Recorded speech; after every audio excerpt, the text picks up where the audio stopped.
자, 217번째 이야기를 합니다.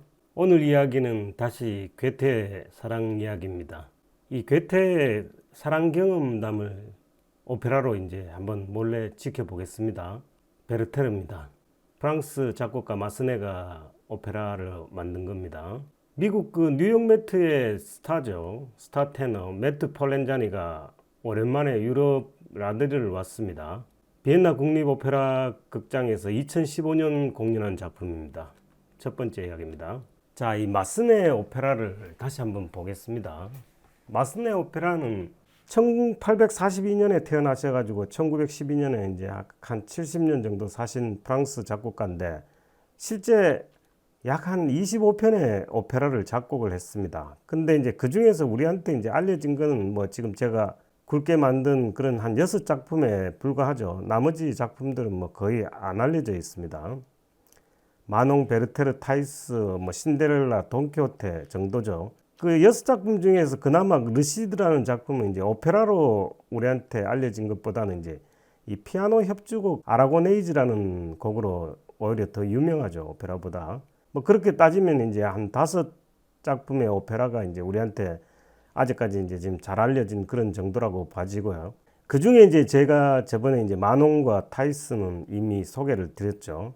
이 마농과 타이스의 이제 그 내용의 공통점은 이 파리의 코르티잔을 소재로 한 겁니다. 그러니까 우리가 고급 매춘부라고 그러고 뭐 이제 사실 유의를 대가로 이제 먹고 사는 그런 이제 화류계 여성이라고 이제 봐지는데 이 사실 두 작품은 마스네가 만들고 나서 뭐 심지어는 이제 비평가들한테 이제 음탕하고 통속적이라는 아주 이런 신랄한 비평을 많이 받았던 작품입니다. 거기에 비해서 이제 이 베르테르는 이제 내용이 사뭇 다르죠. 타이스는 사실 이제 바이올린 명상곡으로도 훨씬 또 많이 알려져 있는 겁니다. 저번에 제가 이제 소개시켜드린 그 타이스 오페라 소개를 보면은 그 바이올린 협주곡으로 이 아주 멋진 명상곡을 들으실 수 있습니다. 한번 참고하시기 바라고.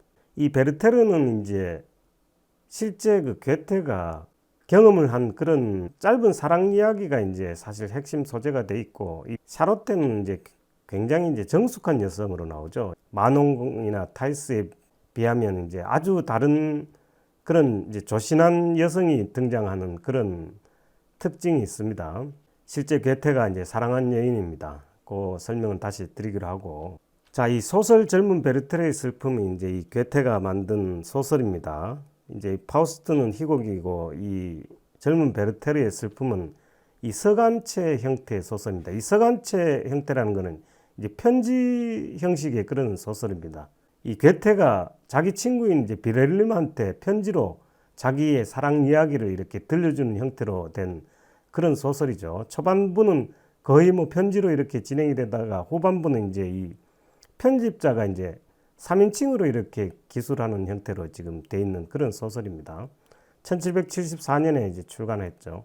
그 괴테의 젊은 시절 경험담인데 이제 괴테가 법대를 나왔답니다. 문학이나 이런 거를 전공한 게 아니고 이 법학을 전공했는데 이게 이제 젊은 시절에 이 시골인 베칠러의 이제 판사 시보로 재임하는 중에 그 유부녀였던 그 샬롯테 부프라는 여성과 짧은 사랑 이야기가 이제 모티브가 된 거고, 이제 조금 더 이야기를 확대를 해보면은 이제 이 그 뒤에 자기는 그 재임을 끝내고 나서 이제 돌아오고 나서 뭐 금방 이 샬롯테 부프와의 사랑은 어느 정도 금방 정리가 되었던 것 같은데, 같이 이제 법원에 근무하던 이제 친구였던 예루살렘이 이제 그 유부녀를 사랑하고 나서 그 사랑을 이제 견디다 못해서 결국 권총 자살을 한 그 실제 그런 일이 있었던 것 같아요. 그러니까 자기의 경험과 친구의 실제 그런 경험이 이제 모티브가 돼서 그걸 가지고 이제 이 집필을 했다고 합니다.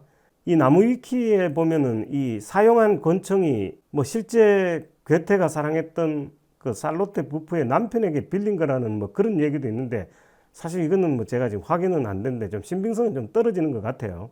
그렇게 이제 개연성이 있을 수는 없는 거고. 그러니까 예루살렘이 권총 자살을 했는데 친구인 괴테가 사랑한 여성의 남편 권총을 그 자살 도구로 사용이 됐다. 뭐 사실 그 내용이 굉장히 드라마틱하긴 하지만 그 현실성은 좀 떨어져 보이죠, 그죠? 그러니까 이제 소설은 이 프랑크푸르트에서 좀 떨어졌던 그 베칠러라는 시골 전원 환경이 이제 배경이 되는 겁니다. 여기 사진 보시면 실제 이제 그 자살에 사용했던 이 권총이 형식이 이제 이런 그 형식입니다. 굉장히 이제 구형 권총이죠. 여기 보면 샬롯트 부부의 이제 이 초상화도 있습니다.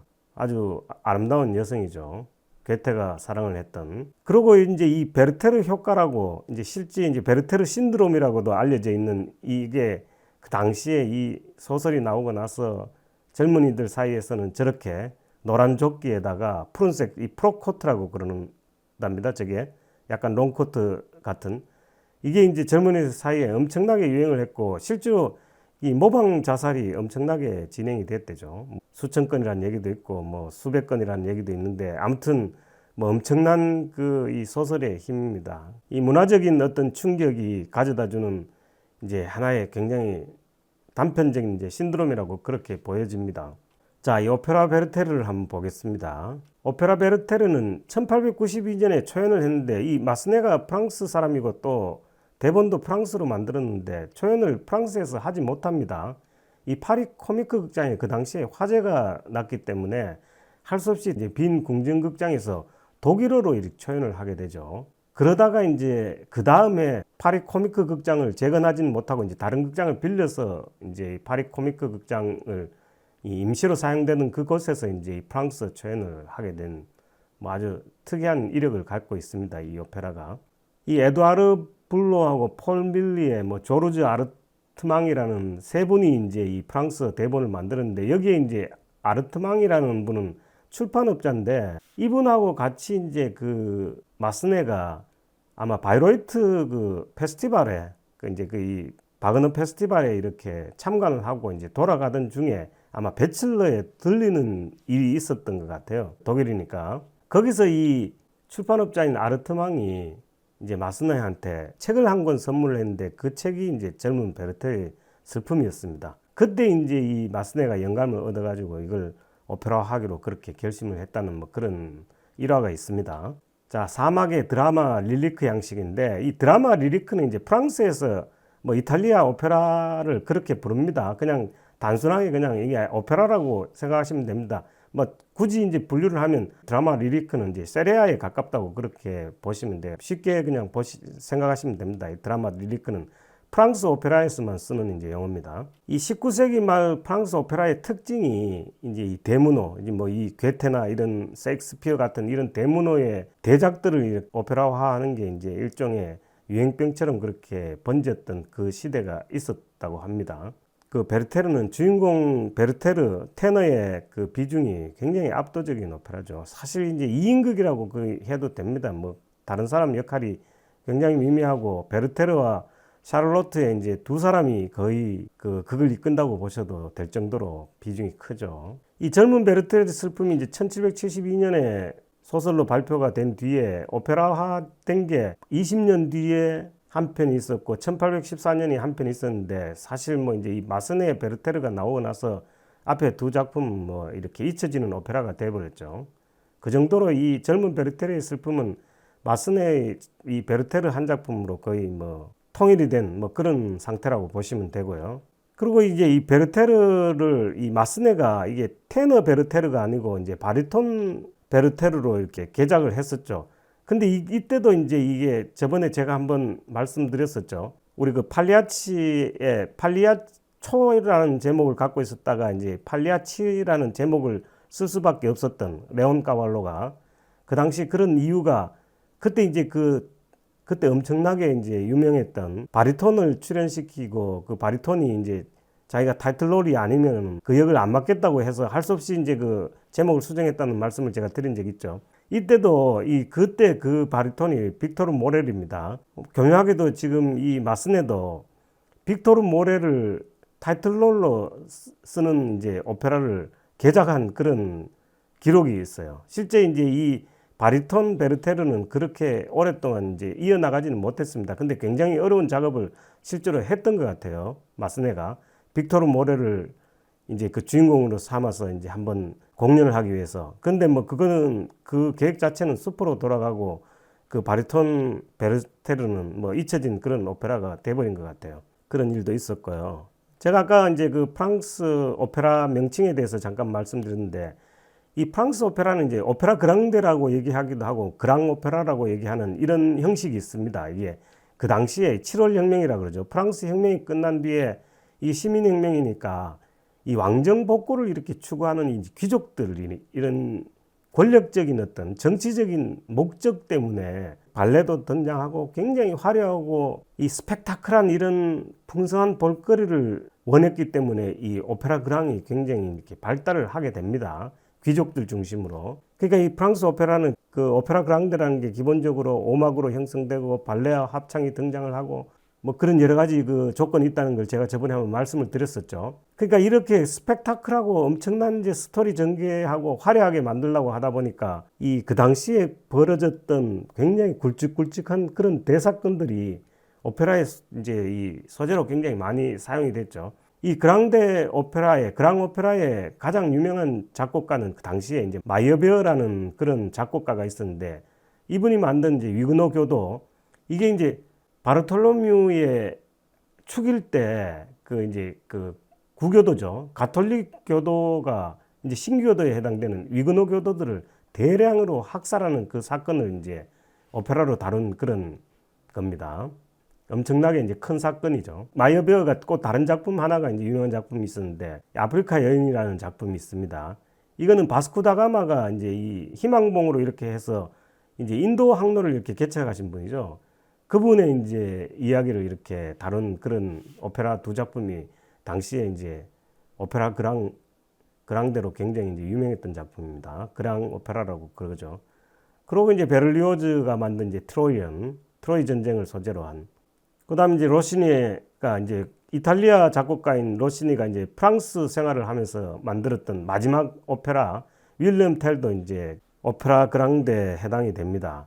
이렇게 이제 그 귀족 중심의 이 오페라가 그랑 오페라를 중심으로 이렇게 발전이 됐는데 여기에 반해서 이 서민들이 자기네들도 이제 오페라를 즐기기 위해서 만든 그런 형식이 오페라 코미크라는 그런 형식입니다. 이 프랑스 얘기입니다. 근데 이제 오페라 코미크는 기본적으로 이제 아까 얘기했던 그랑데 오페라가 이제 귀족들 중심이었다면 이 오페라 코미크는 서민들의 어떤 알콩달콩한 삶을 위주로 이제 다루는 그러니까 가벼운 소재도 가볍고 뭐 또 약간 코믹한 그런 걸 위주로 이제 했고 그 차이가 오페라 그랑데는 이제 이 대사가 없죠. 레지타티브로 전부 다 처리가 되는데 이 오페라 코미크는 이제 대사가 있습니다. 그리고 이제 공연하는 극장도 그 당시에는 애당초 틀렸었어요. 이 가르니에나 이런 데서는 이제 오페라 그랑데를 위주로 이제 공연을 했고 이 코미크 극장 아까 이제 화제가 났다는 파리의 코미크 극장은 이제 주로 오페라 코미크를 공연을 했던 거죠.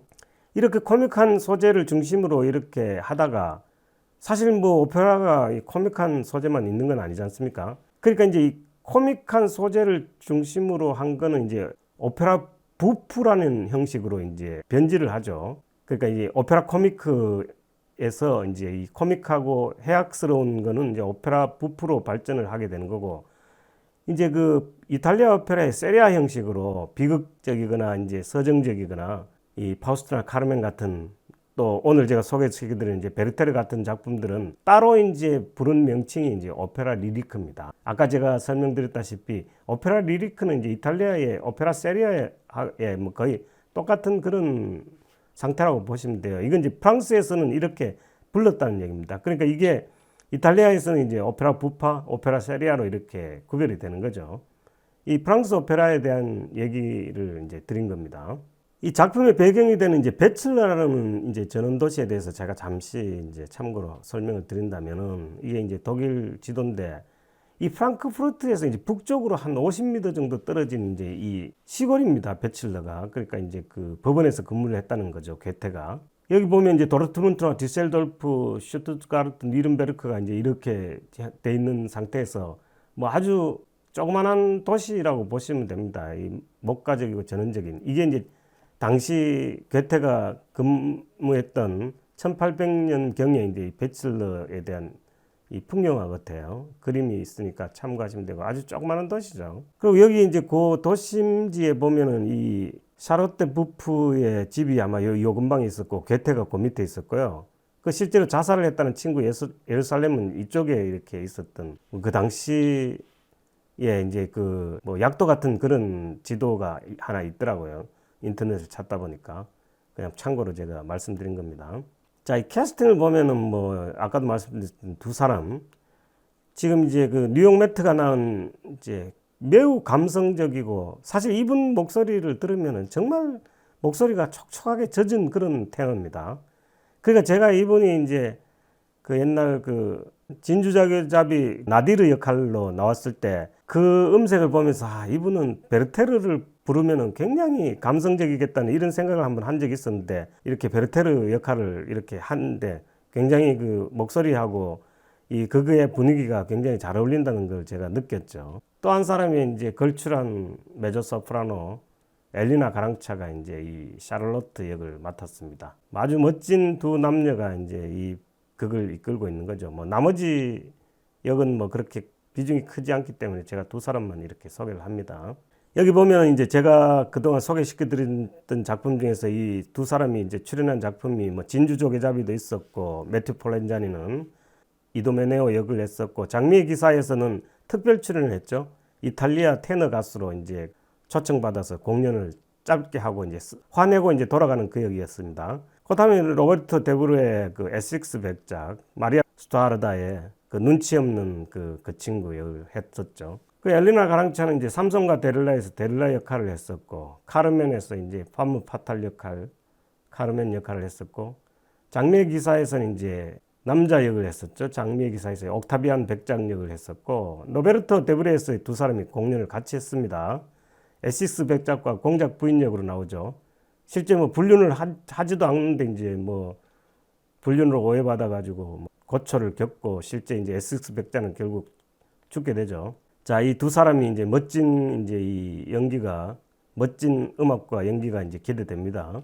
자, 이 등장인물을 보면은 이제 이 대법관이 있습니다. 대법관은 아쉽게도 이 사람이 이제 일찍 상처를 했는데 애는 무지 많이 낳았어요. 지금 실제 오페라에 보면은 적어도 한 10명 정도 이 남매들을 갖고 있습니다. 근데 이제 이 부인이 일찍 상처를 했기 때문에 이 장녀인 이제 샤를로트가 그 애들을 다 건사하면서 그 어머니 역할을 지금 하고 있는 그런 아주 조신한 숙녀입니다. 이 샤를로트는.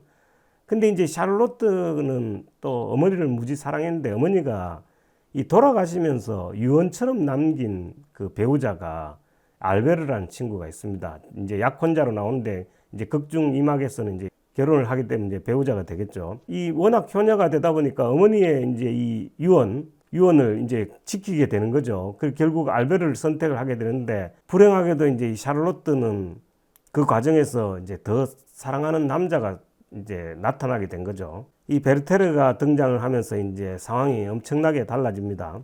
베르테르는 이제 이 샤를로트를 처음 보면서 그냥 첫눈에 반해가지고 엄청나게 구애를 하지만 샤를로트는 이제 돌아가신 어머니하고 약속이나 이런 것 때문에 알베르를 물리칠 수가 없는 거죠. 결국 사랑과 이제 이 엄마의 그 유언 속에서 이제 갈등을 엄청나게 하는 여인 역으로 나오게 되는 거고 결국 뭐 결혼은 이제 알베르하고 할 수밖에 없는 상황이고 그 상황에서도 이제 베르테르와의 사랑은 조신한 여성으로서 이 도덕적인 이제 이 굴레에서 엄청나게 번민을 하고 결국 베르테르를 받아들일 수도 내칠 수도 없는 그런 애매한 이제 상황이 전개가 되다가 결국 현실의 벽에 부딪힌 이제 베르테르는 자살을 선택하게 되는 그게 이제 스토리가 되죠. 그 이제 샤를로트에는 이제 수많은 동생들이 있는데 그 중에 바로 밑에 있는 동생이 이제 소피라는 애입니다. 이 베르테르를 좋아합니다. 베르테르를 좋아하는데 이 소피라는 동생은 또 굉장히 또 쾌활하고 외향적이라서 자기 언니가 이제 이 또 베르테르하고의 그 어떤 아픔을 겪고 있는 걸 알게 되면서 뭐 그렇게 쉽게 또 쿨하게 또 베르테르와의 그 사랑을 자기가 뭐 스스로 정리하는 듯한 그런 모습을 보여요. 아무튼 이렇게 갈등 구도 속에서 결국 베르테르는 이 알베르에게 빌린 권총을 가지고 이제 복부로 이제 총을 스스로 쏘고 이제 자살을 하게 되면서 이제 이 오페라는 끝이 나게 되는 겁니다. 본격적인 얘기는 이제 실제 오페라에서 확인하시기 바랍니다. 자, 이 오케스트라 악기 편성은 뭐 이 마스네 오페라 오케스트라는 굉장히 이제 그 심플합니다. 그렇게 뭐 독일 오페라처럼 그렇게 8, 90명, 뭐 100명씩 그렇게 되지 않고 이제 이관 편성이 됐기 때문에 그 대신 이제 그 변형 악기들이 이제 동원이 되죠. 피콜로나 잉글리시 호른, 알토 색소폰 같은 이런 악기들이 동원이 돼서 이제 이관 편성으로 돼서 이제 현악 오부까지 합쳐서 약 한 60인조 정도의 아주 심플하고 경제적인 이제 오케스트라가 운영이 됩니다. 주요 아리아를 보면 이제 이 베르테르의 아리아 4곡 중에서 이제 뭐 엄청난 아리아가 많죠. 참 굉장히 감성적이고 또 이 아리아들이 지금 이제 나중에 들어보시면 알겠지만 이 매튜 폴렌자니의 촉촉히 젖은 그런 테너 목소리와 굉장히 잘 어울립니다. 그러니까 이제 이게 이 베르테르 역은 매튜 폴렌자니뿐만 아니고 현역 이제 그 유명 성악가 중에서는 이제 로베르토 알라냐가 주로 많이 이 역을 맡았는데 그 사람은 또 프랑스 사람이잖아요. 그러니까 이제 이 역을 많이 맡았는데 뭐 그분도 뭐 나름 이제 강점이 있긴 있는데 제가 이 매튜 폴렌자니의 성악이 오히려 이 극에는 더 잘 어울리지 않느냐 하는 그런 생각을 해본 적이 있어요.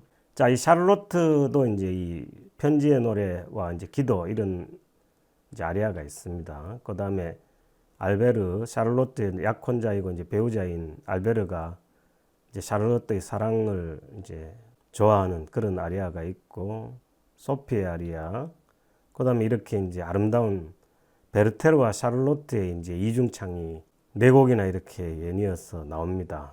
다들 이렇게 아름다운 아리아들이죠.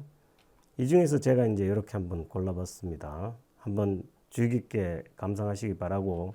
자, 연출은 이제 이 안드레이 세르반이라는 루마니아 오페라 연출가가 만드신 거고요. 약간 현대적으로 각색이 됐는데, 뭐 사실 이런 류의 이제 오페라들은 뭐 이렇게 사극이나 이런 게 아니기 때문에 뭐 이제 복장이나 이런 게 약간 현대적으로 각색이 된 것 같은데, 뭐 그렇게 그게 정통극과 뭐 현대극의 차이라는 거는 사실 거의 없어요, 이런 경우는. 자, 이 공식 트레일러 영상을 한번 보겠습니다. 이 비엔나 국립 오페라 공식 트레일러 영상이긴 한데, 여기는 이제 그 매튜 폴렌자니가 테너로 나오지 않고요. 이제 그 엘리나 가랑차는 그대로 나오는데 마르첼로 알바레즈가 공연한 작품입니다. 한번 참고로 보십시오.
자, 그리고 이제 지휘는 프레데릭 샬랑이라는 이제 프랑스 지휘자가 하셨습니다. 자, 이 전주곡을 먼저 한번 들어보시겠습니다.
자, 오늘 이야기는 여기까지고요. 오페라 1막부터 다음에 진행하도록 하겠습니다. 감사합니다.